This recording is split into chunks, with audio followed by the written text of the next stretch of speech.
ConvertKit is the shiny new toy in the email marketing space, boasting beautiful user interface as well as some automation features that makes it more advanced than things like Aweber and MailChimp, but at the same price. ConvertKit is being looked at by a lot of email marketers, a lot of internet marketers, and even a lot of businesses. It's created by Nathan Barry, who is a great designer himself, who's launched a bunch of books on design. It's also recommended and used by Pat Flynn from the Smart Passive Income blog, who makes over $100,000 per month. So this is a serious business. This is something that you're going to want to look at. But in this video, I want to talk more specifically about the problems and the limitations with ConvertKit. Let's go into this with open eyes. I do believe ConvertKit is a really good service. I've actually moved over from Ontraport to ConvertKit myself. However, it's not 100% perfect, so let's talk through some of the problems. Just so you know, you can check out ConvertKit at any time. Just go to convertkit.com, or you can go through my affiliate link at pelt.co/CK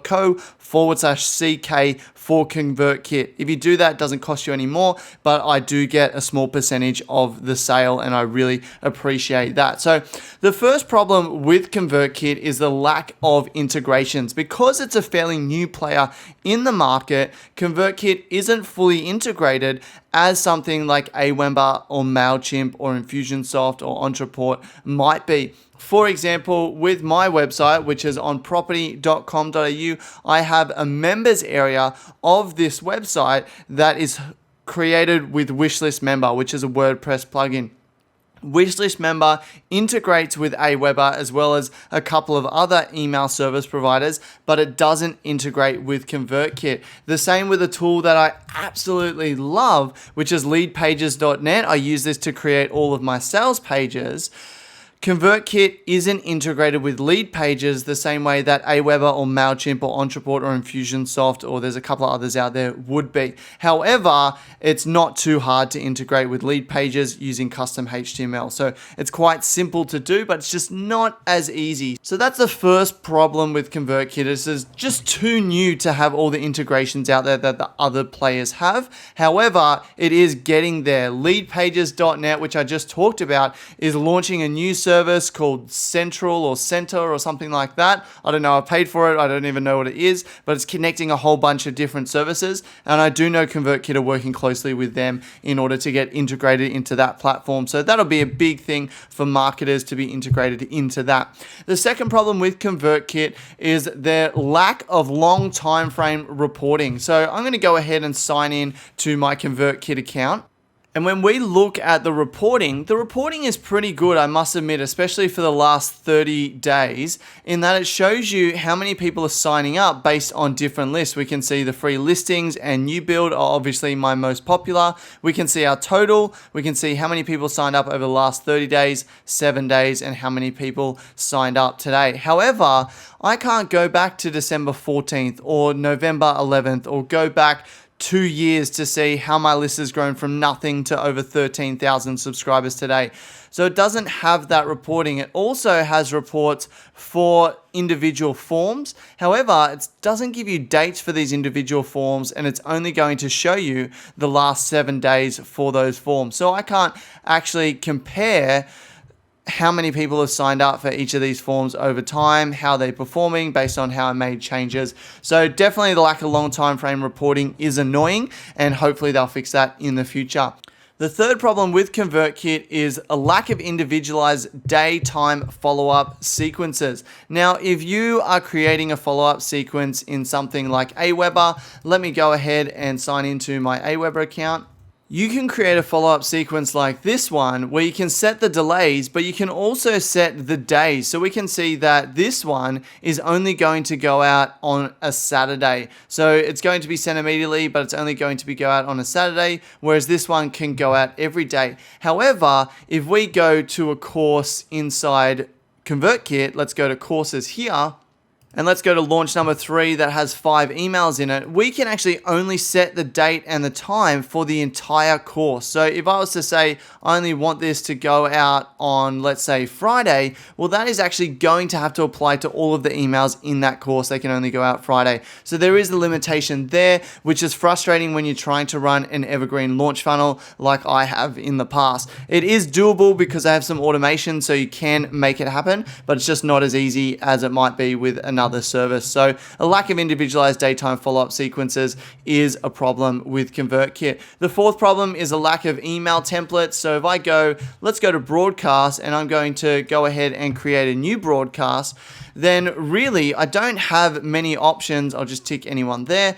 I don't have many options in terms of email templates. We've got text only, we've got simple, and we've got framed, and that's it. Now you can go and add your own templates. So if I go into, if I go into account, then I can go through, and there is a way to add your own email templates here. We can go ahead and click new email template, and we can paste the full HTML of our template there. There is a way around this, that if you sign up for something like MailChimp and you can get the full HTML of the email template, then you can go ahead and paste it in, and then you'll have that template to use. However, it is an extra step and it is annoying. And for people who want an abundance of email templates, I don't know why people want that, but if they did, then ConvertKit might not be for them unless they're willing to take that step. The fifth thing is limited customer details. So if I go into my subscribers section, and if I go and edit a subscriber, I'm just going to choose myself there. If I click on edit subscriber, then I can add an email address and a first name of this subscriber, and that's it. I can't add an address, I can't add a phone number, so it's very limited in what you can do with your customer details. However, something that I do love about it is that I can completely customize the tags of this customer. So if someone is a customer of certain products, then I can adjust tags to let me know that. If they were a customer, I can put a tag in to say that they were a customer. If they're just a free subscriber, I can put a tag in for that. If they've been through a course and haven't bought, I can add a tag for that and mark it to them accordingly. So even though I can't add many details apart from their name and email address, I can do a lot within there. The sixth thing is that they only have basic automations. So if we go into our automation area, then I'll show you the different automations that they have. So when someone subscribes to a course, you can add automations. If they subscribe to a form, you can add automations like tags or subscribe them to a course. When they complete a course, I like this, you can add them to another course. If they click a link, this one is really powerful. If they click a certain link, then I can subscribe them to a course. So let's say they click a link that says they're interested in ConvertKit. I could then subscribe them to a course that talks all about ConvertKit and tries to get them to sign up through my affiliate link. You can also send out blog posts, emails based on your RSS feed, or you can have actions when tags are added or removed. However, if someone visits a particular web page on your site, so let's say someone comes to my site on property.com.au and they go to my sales page and they read my sales page, but they don't sign up, I can't then know that through ConvertKit. This is something you can do with Ontraport. I believe you can do it with Infusionsoft. If someone was to come to this site and Infusionsoft or Ontraport know that they're an email subscriber, then they know I've come to that site. They know that I've come to the sales page but haven't bought. So I can then send them emails saying, hey, you checked out the sales page, and try and convert them. So there's only basic automations inside ConvertKit, but that automation where they click a link and you can then subscribe them to a course is super powerful. I can send out a broadcast to my entire list of 13,000 people, and if they click a link, I can instantly subscribe them to a course. So it's a really great way to do some automated marketing. The last problem with ConvertKit is that they are in hyper-fast growth mode. They're being featured by a lot of different bloggers, a lot of people who are jumping on the ConvertKit bandwagon just like myself. They sign up, they absolutely love it, they're telling all their friends about it. So there's a lot of people joining ConvertKit. Now, hyper-fast growth can lead to problems with response times in terms of getting back to you with issues.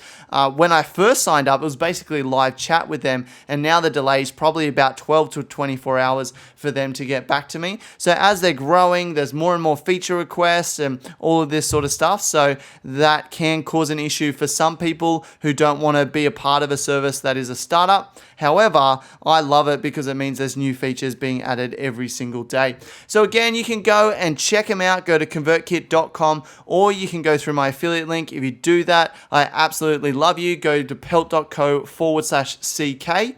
And for anyone who signs up through my affiliate link, just go to PELT.co/bonus and you can get access to one of my paid products absolutely free. So if you sign up through my affiliate link, I want to thank you. I want to add value to you, and you can get that. Go to PELT.co/bonus. So there is my list of the problems with ConvertKit. It is still very new, so I'm sure they'll probably fix some of these problems, like the lack of integrations or the long time frame reporting. But there are some problems. It's not a perfect service. However, I was previously with Aweber. I then moved to Ontraport, and I've now moved over to ConvertKit, and I am 100% happy with my movement over to ConvertKit. It's like lightweight automation and great email marketing, beautiful interface. I absolutely recommend it. So don't forget, guys, give this video a thumbs up if you liked it, as it helps expose this video to more people. And you can check out all my tutorials and lessons. Just go over to pelt.co.